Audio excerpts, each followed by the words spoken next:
Donc maintenant, on va passer à l'exercice 10. Alors, et comme l'exercice 10 comporte plusieurs questions, on va commencer par l'exemple A. Alors, l'exemple A, qu'est-ce qu'on vous donne? On vous donne tout simplement un acide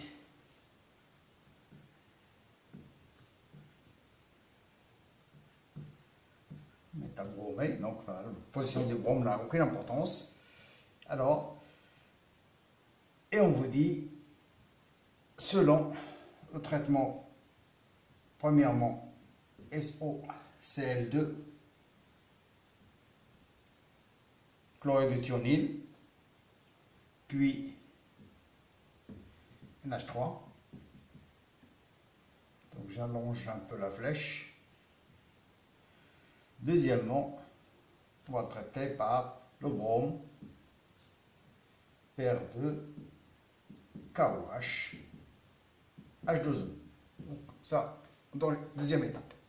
Alors, donc on va regarder déjà, première étape, SOCl2, qu'est-ce qu'il peut faire sur cette molécule? Tout simplement, il n'y a pas 36 possibilités. La seule possibilité, c'est la formation de chlorure d'acide. Alors, quand vous formez, vous faites ça, SOCl2, donc vous formez chlorure d'acide, Cl, ça le brome toujours en état. Donc après, dès que vous rajoutez NH3, alors NH3 c'est un nucléophile, donc il va pousser le chlore au départ, donc formation d'un amide.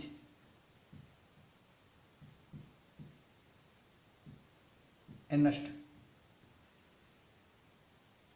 Avec toujours le brome ici. Alors cet amide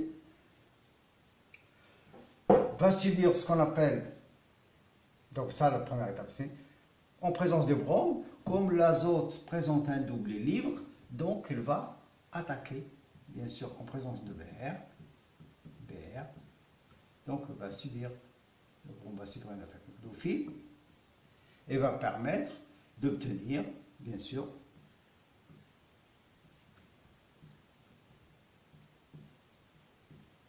N-bromoamine, donc HBr,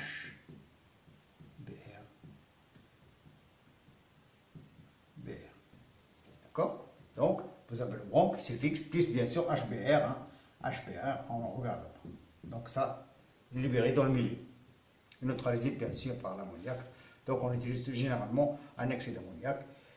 Et par la suite, dès qu'on a préparé l'amide, ça on utilise généralement une base pour le neutraliser, pour ne pas perturber la réaction. Alors après, qu'est-ce qu'on vous dit? On vous dit qu'on utilise NaOH, en présence d'eau bien sûr. Donc c'est de la soude à queue. Alors la soude, c'est charge négative, ici une charge positive sur l'atome d'azote. Qu'est-ce qu'il va faire? Il va tout simplement arracher le proton ici. Donc vous formez ce qu'on appelle ici un ion amidio,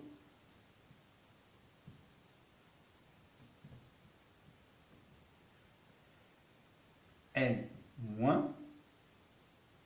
Br. Alors ici, vous avez le brome. Alors qu'est-ce qui va se passer? Tout simplement, quand vous avez un atome d'azote chargé négativement et en plus il présente un brome dessus, donc il peut facilement perdre le brome et donner ce qu'on appelle un nitrène. Donc nitrène, c'est un azote avec une charge négative et une molécule vacante. C'est en même temps une charge positive et une charge négative sur le même atome d'azote. D'accord? Ou bien directement il peut réagir comme ça. Donc ça peut évoluer vers la formation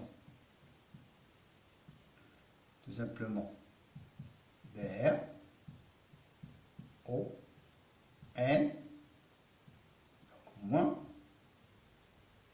et radical, et lacune vacante, plus Br moins. Et alors ça, elle évolue de telle manière que vous avez une migration ici pour combler la lacune, et vous avez l'attaque ici. Ou bien, à partir de ce composé-là, qu'est-ce que vous obtenez? Tout simplement, vous aurez migration ici, rabattement là, départ ici, et départ là. D'accord? Donc là, les deux vont arriver à la même chose. Hein? Ils vont arriver toujours ici. Donc, comme il a migré, donc, il est sur l'atome d'azote.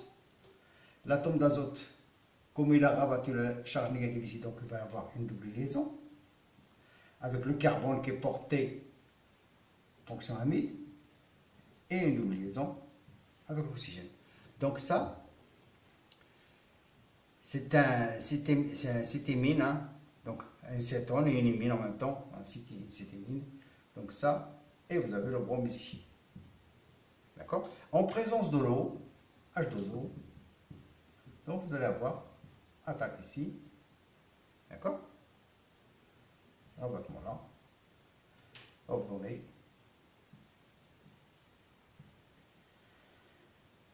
Alors, après, N.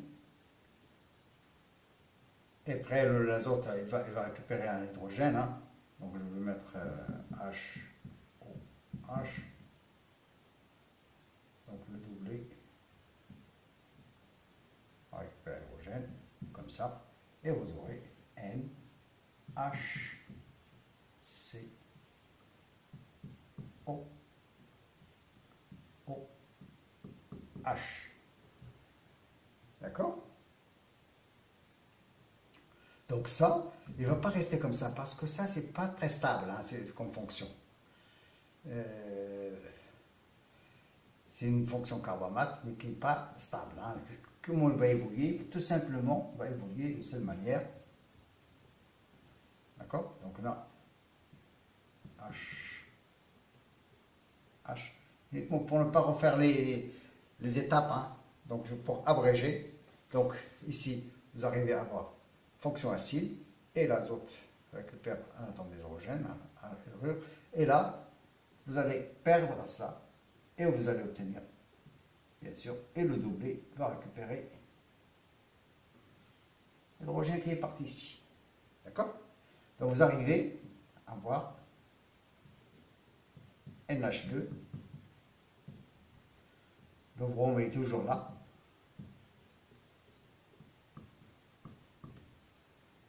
d'accord? Plus CO2, qui est un gaz qui est parti. D'accord? Donc c'est quelque chose de classique. Alors, ce réarrangement du ménagère, ça s'accompagne d'une perte, bien sûr, d'un atome de carbone. Donc, si vous comptez le nombre d'atomes de carbone entre les deux, donc vous perdez une fonction acide carboxylique et vous la remplacez par une amine. Donc, si vous avez un passage où, dans la synthèse, dans une synthèse, où vous remplacez une fonction acide carboxylique par une amine, par une NH2, donc c'est la seule méthode. Hein. C'est une méthode générale et efficace, bien entendu. Et donc ça, c'est le réarrangement d'Hofmann. Réarrangement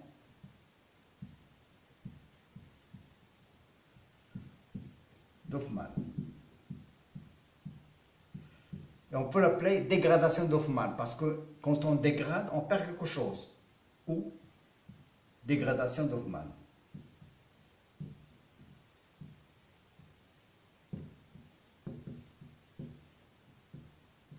D'accord?